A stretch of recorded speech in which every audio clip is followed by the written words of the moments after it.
जय गुरुदेव. चला तर आम्ही आलोय आता जी आपण निसर्ग उपचार केंद्रासाठी जी जागा आपण घेतलेली आहे त्या जागेवर आलेलो आहे आणि आता आमचा वनभोजनाचा कार्यक्रम चालू आहे. बघा आता तुम्ही डिशमध्ये बघू शकता काय काय आहे शुभांगीता. याच्यात मक्का आहे वाफवलेले मक्काचे दाणे आहेत, त्याच्यानंतर राजगिऱ्याचा लाडू, काकडी, त्याच्यानंतर अंजीर, पेरू, पपई, डाळिंब. ही पण एक पपई वेटिंगमध्ये. तर बघू शकता असं हे एकदम वनभोजनाचा कार्यक्रम ने स्पेशल आयटम आहे हा. आणखी तो राहिलाच सांगायचा तो म्हणजे भुईमुगाच्या शेंगा.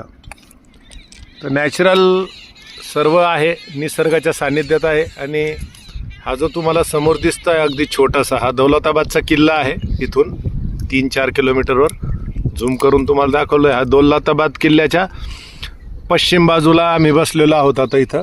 आता हे जे दिसतंय हा डोंगर, हा शूलभंजनचा डोंगर आहे. याला शूलभंजनचा डोंगर म्हणतात.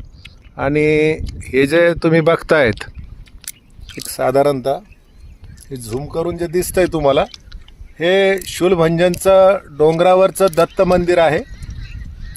आणि हा जो परिसर जो दिसतोय तुम्हाला, त्या डोंगरावरच्या वैशिष्ट्य असं शूलभंजनचं. इथं एकनाथ महाराजांनी 12 वर्ष तपश्चर्या या डोंगरावरती केलेल्या आहे नाथ महाराजांनी. आणि त्यांच्या तपश्चर्येने पावन झालेली अशी भूमी आहे.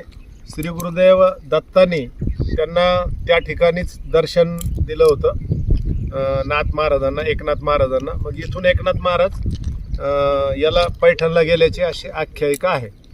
तर 12 वर्ष तप केलेलं होतं नाथ महाराजांनी तिथं. असा हा डोंगर आहे. हे जो परिसर दिसतोय आपल्याला आता तुम्हाला, तर या परिसरामध्ये आपण निसर्गोपचार केंद्रासाठी जागा शोधत तिकडं आलो होतो. आणि ही जागा आपण इथं आपलं निसर्गोपचार केंद्र सुरू करण्याचा मानस आहे. तर असं झूम करून सगळीकडे हे करा.